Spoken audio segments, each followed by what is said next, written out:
nuyu kenn ku nekk ci turam ak santam di dalal jàmm monsieur le maire di ko masawu coono parce que ce matin nous l'avons vu vers l'école japonaise te wóor nañu ba mu fa jógee am na feneen fu mu dem merci beaucoup d'être là monsieur le maire. di nuyu kilifa dëkk bi di ci commencé suñu baay Assane Ndiaye Thiandoum ak jaraaf koñ bi di nuyu suñu imam yi fi nekk Birane Cissé waa kër Baye Thierno Mbaye di nuyu suñu magu bopp yi fi nekk Pape Sall grand Massey Sow ak suñu yeneen grand frère yi fi teew di nuyu suñu jigéenu bopp Ndey Si Mbaaco di nuyu leader yi nga xam ne ñoom ñoo fi nekk tey ku nekk di yëngatu ci association Ibrahima Sall président Saybata ñu ngi lay nuyu di nuyu jaraaf ak waa koñ bi yëpp koñ bi nag mënuñu fi toog monsieur le maire Matar ñu nañ la mais maire daf lay yóbbaale mënuñu toog ci koñ bi di waxtaan lu ñu mënti waxtaanee te suñu xel demul ci suñu xarit notre frère Matar Diop yàlla na ko yàlla yërëm suñu xarit Katim Touré yàlla na ko yàlla yërëm ñu nekkoon de braves jeunes yu nekk Yaraax ànd ak ñun ci liggéey bu am solo lu ñuy waxtaanee fii nag lu am solo la bi ma dégloo Maguette Faye am naa beaucoup de cohérence ci li nga xam ne moom laa waroon waxtaanee dañu changer thème bi yàlla defee li nga xam ne moom la namoon suñu mag si Diop dañu reprendre thème bi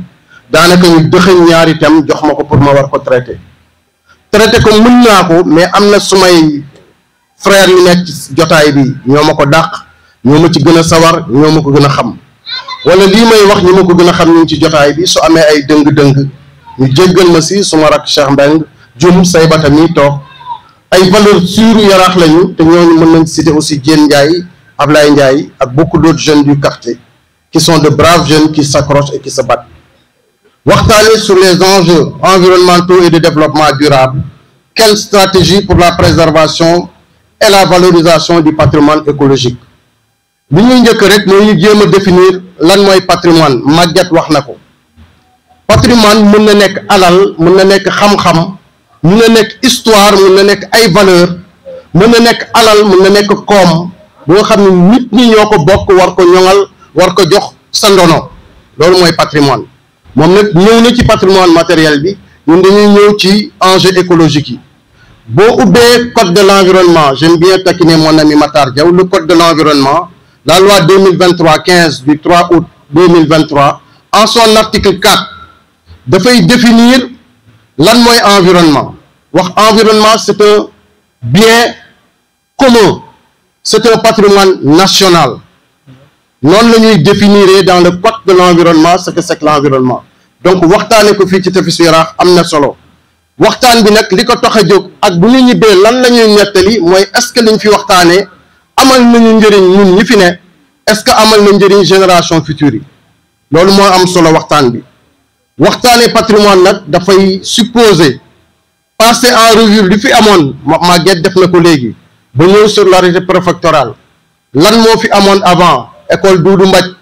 école Kër Baye Mor Astou ba am 8 écoles primaires benn terrain sport Beqeen ba léegi ñu am plusieurs terrains de quartier loolu mooy jógee ci situation initiale bi ñëw ci situation actuelle bi dem projeté wu dans le futur bëgg nañu stade de premier niveau avec tribune gazon synthétique et des vestiaires de qualité loolu mooy lii nga xam ne mooy exercice bu ñu woo tey dañu war a trouver l'équilibre entre l'écosystème et le développement économique et le développement social li may waxtaanee nag dama bëgg a njëkk tënk bu njëkk bi ci wàllu tefes yi bi ci topp ñu waxtaane mbiru lac yi nekk Maris bi ci toppaat ñu waxtaane mbiru parc Hann bi ci toppaat ñu waxtaane le cadre de vie modérateur on sera très rapide on va survoler très rapidement ces questions te li ñu ciy waxtaanee rek dañuy wax fu ci Sénégal toll ak fu ci Hann toll ci wàllu tefes yi Sénégal am na 718 kilomètres de côte 718 kilomètres de côte yooyu dañ ci am 310 côtes yu nga xam ni suuf la mooy des côtes sableuses ñu am si 174 kilomètres yu nga xam ni xeer la ñu am si 210 kilomètres yu nga xam ni ban la mooy la mangrove et la vase ñun nag Yaraax lan lañ am ci tefes gi buñ ko gis diggante Marinas ak montagne da ngay tàmbali port de Dakar qui est dans le périmètre communal donc ñun lu mu gàtt-gàtt dañu am 8 à 9 kilomètres de plage dont une bonne partie dans la zone portuaire, une autre partie dans la zone industrielle. loolu mooy li nga xam ne Yaraax am na ko ci tefes. tefes nag koom la tefes koom la alal la xam-xam la koom la parce que boo jëlee Sénégal 65% de la population ñu ngi dëkk ci li ñuy woowee le littoral. littoral nag benn texte rek moo ko définir Sénégal c'est le code de l'urbanisme parce que boo jëlee benn loi dañ lay defal définition yi boo jëlee code de l'environnement définition bi aire protégée la am nañ aire protégée définition bu mujj zone sensible la Yaraax zone sensible la donc ñun ci littoral la ñu nekk c'est le code de l'urbanisme qui définit ce que c'est que le littoral c'est important li ñuy wax toujours nga teg ko ci loi ak règlement ba kenn du ko mën a dindi parce que li ngay wax day wér donc ñun fii tefes bi koom la tefes yu Yaraax ñëpp xam nañ ko ci mbaal yu rëñ yi jën wu bari bi tefesu suuf su weex ndox mi dal nekk port naturel bateau yi nekk fii gaalu bari ñi sax di làqatoo fii loolu mooy tefesu Yaraax mais fu mu nekk nii loolu dafa àndoon ak tourisme ñu am CBD am école de la voile am corvette am marinage am beaucoup d'activités touristiques ba pare am une zone résidentielle une zone portuaire et un village traditionnel loolu mooy le littoral dans la commune de Hann Bel-Air ñu am ay usines nag yu bëree bëri yenn yaa ngi fi ba léegi parce que la première zone industrielle de l'Afrique de l'Ouest était dans notre commune aujourd'hui Sonacos mu ngi fi ba léegi mais Sapal xale yi xamuñu ko Senepesca bu dox xale yi xamuñu ko Surgel xale yi xamuñu ko il y avait beaucoup de pêcheries mais avec la crise de la pêche jën yooyu usines yooyu yëpp dañu tëj d'usines de transformation et de congélation de poissons ces industries sont passées comme passe-famille à des industries alimentaires pêche bi aussi lu amoon solo la fi benn teeru lañ doon wax ba am quai de pêche muy dox ba am centre frigorifique donc pêche bi lu am solo la ci Yaraax mais suñu plage dafa am dégradation bu élevée lan moo ko dégradé nous avons une forte pollution des eaux usées mbalit ñi ngay gis ci tefes gi du loolu moo bon li bon mooy ndox mu bon mi ñuy sotti géej te yow gisuloo ko remarqué buloo ko loolu moo bon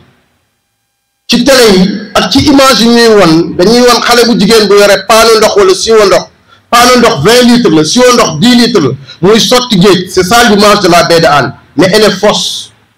la bonne image de la pollution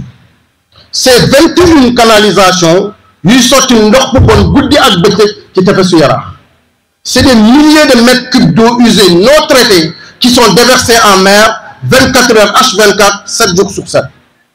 ce qui nous donne des centaines de milliers de mètres cubes d'eau usée qu'on nous déverse en mer et le résultat c'est la dégradation de la qualité des eaux ndox yi dañu bon ba kenn ñemewul joxe résultat wu segg ndox yi parce que les eaux dañ koy tester jël ay échantillons xool nan la pollution bi toll pollution par les coliformes fécaux par les matières fécales par les E. coli dañ koy tester mais résultats yi kenn mënu su koo gis parce que dafa scandaleux dafa supérieur à la norme 1 million de fois supérieur à la norme parce que oto manque day yi ngeen baal ma ci termes yi les choses il faut bien les expliquer pour que les gens les comprennent jusqu'en 2012 monsieur le maire l'ensemble des camions manque day yu amoon Ndakaaru dañ ko doon sotti dans la zone industrielle il y avait 3 camions par minute mais heureusement ça a cessé monsieur le maire maintenant sur la station ils sont dans la zone des Niayes mais imaginez 3 camions par minute toute la journée ndox moom mi mën a tomber ci canal 6 ñëw baie de Hann c'est ça qui a détérioré la qualité des eaux de la baie de Hann et non mbalit mi donc il faut nit ñi xam loolu pollution bi nag li muy andi ñëpp xam nañ ko mooy pêche bi doxatul trop ñetti affaire ñoo tax bateau yi napp yoos bu bon yi suñu mool di def ak changement climatique yi moo tax jën amatul Yaraax maa ngi waxtaan ak xale yi fan yële école montagne rek di leen laaj est-ce que xam ngeen luy woor gàlle dem lakk jën xale yi xamuñu loolu woor gàlle lakk jën mbedd yi but ba but doo gis suñuy lakkee jën tefes gi di nga ko topp doo gis bopp jën bu ñu sànni or tefes gi da doon weex tal ndax jën bu mën a nëb ñëpp xam nañ kër Baye Diop Mbaaw bi ñu doon jëndee glace ci kopp bi am na ñuy reetaan kër Baye Diop Mbaaw ba ñuy jënd glace pour kopp bi sama yaay di glacé jënam yaay ñeneen di glacé seen jën loolu dañuy dox ba am aujourd'hui un centre frigorifique donc pour dire que pollution bi andi na ay problème bu mu andee ay problème monsieur le maire ñun waa Yaraax ñun ñoo jóg, il faut s'en approprier, c'est votre population qui fait lever pour dire au gouvernement vous devez dépolluer la baie de Hann. Gouvernement bi nag dépolluer baie de Hann commencé ko 2002 ba 2025 des na ba ñuy tàmbali ci études yi boo xoolee dañuy wax juróomi commune la Yaraax, Thiaroye, Mbao, Dalifort ak Diamaguène Sicap Mbao, mais tey boo xoolee impact baie de Hann dem na ci ñaar fukki commune ak benn. xaalis bi pendant longtemps dañu doon wax 33 milliards baie de Hann dépollution 33 milliards bari na gaa yu bàkkaar yu bari ci man Mbacké Seck lekk na xaalisu baie de Hann lu Abdoulaye Wade mënul lekk Macky Sall mënu ko lekk man fu ma koy toomee man nan laay lekkee xaalisu baie de Hann Abdoulaye Wade mënu koo lekk Macky Sall mënu koo lekk 33 milliards depuis janvier 2010 personne ne peut le bouffer, c'est l'argent des toubabs. Donc de 33 milliards cette somme est passée à 123 milliards. Aujourd'hui, le projet de la dépollution de la baie de Hann, 123 milliards. Le 19 février 2002, lorsque Mame Madior Boye a convoqué pour la première fois la réunion sur la dépollution de la baie de Hann, sur la réhabilitation de la baie de Hann, les mots ont leur sens. On parle de réhabilitation avec deux composantes. Une composante restructuration, une composante dépollution. Nous, aujourd'hui, avec le maire, nous voulons une troisième composante, nettoyage des déchets solides, monsieur le maire. Voilà ce qu'on veut. Et il faut reporter ce combat totalement. Donc, loolu moo am ci baie de Hann bi aujourd'hui baie de Hann dañuy nar a segg ndox yi la dépollution de la baie de Hann juróom-ñaari pàcc la ñu jàpp ko pàcc bu njëkk bi mooy tabax benn conduire bu jógee port dem Mbao pàcc ñaareel bi mooy tabax usine buy segg ndox mi fële ci Petit Mbao pàcc ñetteel bi mooy jël ndox mi ñu segg yóbbu ko biir géej 3000 mètres. Monsieur le maire, nous attirons votre attention. Sur le document de 520 pages, il était question de tuyau bi dugg biir géej 3000 mètres. Aujourd'hui, l'ONAS parle de 2000 mètres, monsieur le maire. Et il n'y a pas d'étude pour les 2000 mètres. Nous devons interpeller l'ONAS sur le fait que ce tuyau en mer soit raccourci. Parce que nous sommes dans une aire marine protégée. Aire marine protégée mooy béréb bu ñu jël ci géej gi pour jën wi delloo si fa mais ci biir béréb boobu moo fa sotti ndox mu bon mu bari parce que fi ñu koy sotti dafa dend ak xeeru Kasaaw ca Tëngéej dafa dend ak cimetière bateau ca Mbao mën na am influence sur la ZPP de Hann mën na am influence autour de Gorée et de Teeru Baye Sogui. Donc est-ce qu'il est opportun, est-ce que xel la ci dëkk bu ñàkk ndox mu sell ñu segg ndox mu toll noonu di ko sotti biir géej monsieur le maire? C'est une question que nous nous posons et notre sœur ñëpp war nañ xalaat ci loolu. Est-ce que le projet de la dépollution ñu leen di ñaan Saybata ñu def ci jotaay waxtaanee est-ce que projet bi nañu ko tëggee woon ak ni mu mel léegi baax na opportunité bu ñu restaurer baie de Hann ñëpp xam nañ ko gis nañ seen environnement ak ñoom Adja Ndeye Thiam dina andi liggéey dina andi tefes gu set dana andi lutte contre les inondations rien que la restructuration dafa tax Yaraax taawatul dans beaucoup de quartiers. Aménagement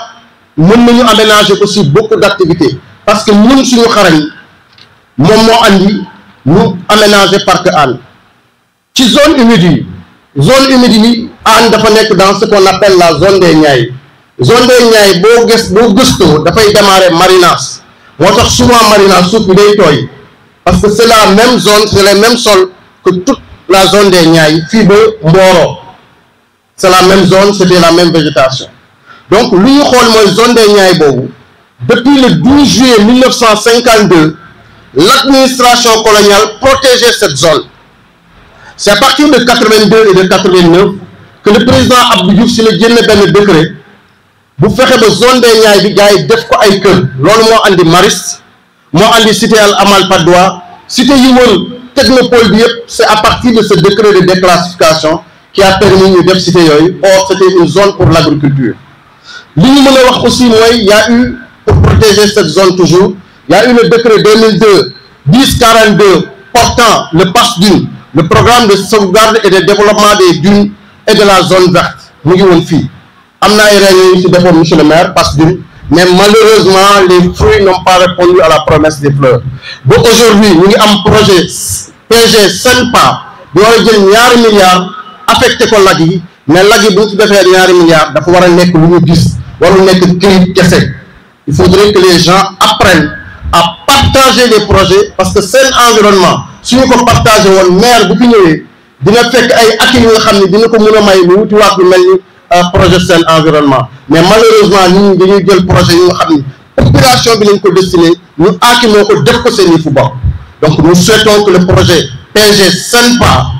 soit utile non seulement au lac des Maristes mais à la baie de Hann, parce que li ñu am bu ñu ci doolee leen ñetti milliards monsieur le maire warul nekk séminaire kese warul nekk réunion kese warul nekk ay PRN dans la rue, ça doit être du visible et du palpable. Le parc de Hann, c'est extrêmement important. Le parc de Hann, parc de Hann 1905 lañ ko créé suñuy mag a ngi fii ñoom mën nañu ko mën a wax, mais li ñu seetlu ci parc de Hann dafa waroon nekk un lieu unique, parce que monsieur le maire a une commune qui est unique, une belle baie, des lacs et un parc forestier. Malheureusement le tout est objet d'une très forte pollution. Lan mooy solution yi? Parc Hann ay doomu Yaraax ñoom Cheikh Diomb ak Max Diop ñoom ñoo xelaloon direction parc ba ñu def foofu lac bi, il faut mu leer seen bopp. Max Diop Cheikh Diomb ak seen association ADH ñoom ñoo xelal direction parc Hann à partir de 2005 ba ñu def lac boobu Maristes ñuy tourner ay clip.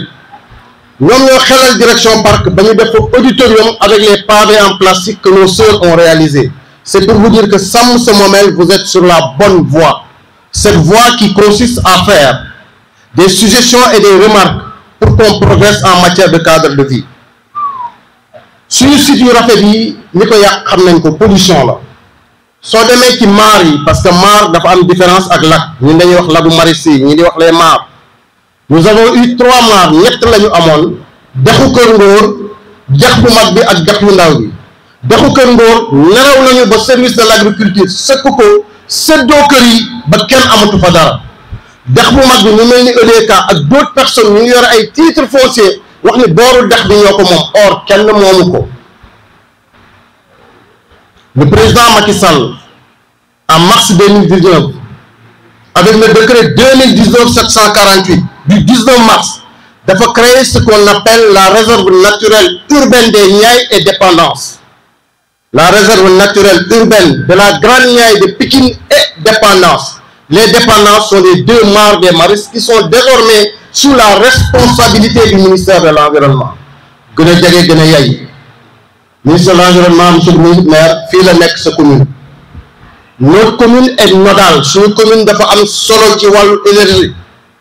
Senelec Bel-Air fii la nekk, Senelec Hann fii la nekk, Senelec Patte d'Oie fii la nekk. Le bateau qui donne de l'électricité ba terre bi mën a daw est dans notre commune. Donc nous avons une place nodale dans la production de l'électricité au Sénégal. Nous avons une place nodale dans les services des eaux au Sénégal. SONES est là, SDE est là, ONAS est là et nous avons la direction de l'hydraulique dans notre commune. Donc nous avons un problème ndox.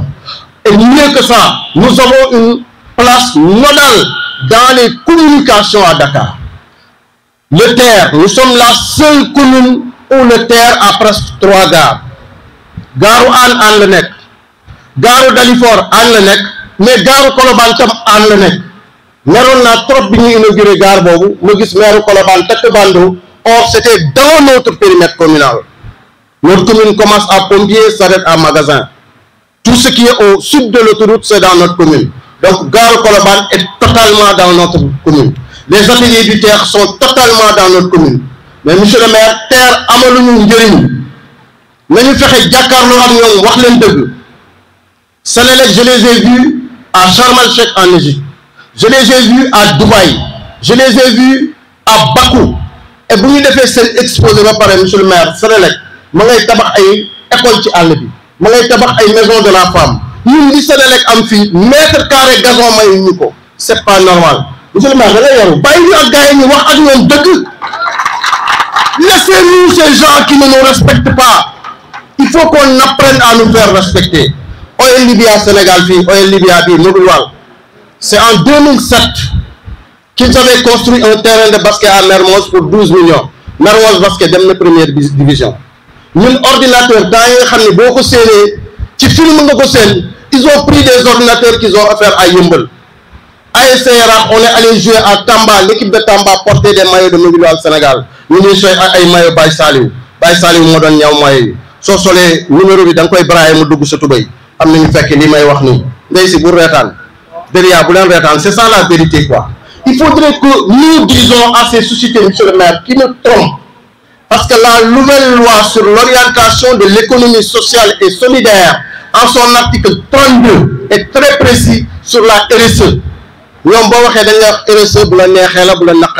Mais cette nouvelle loi, depuis 2021, may na population bi ñu wax ñun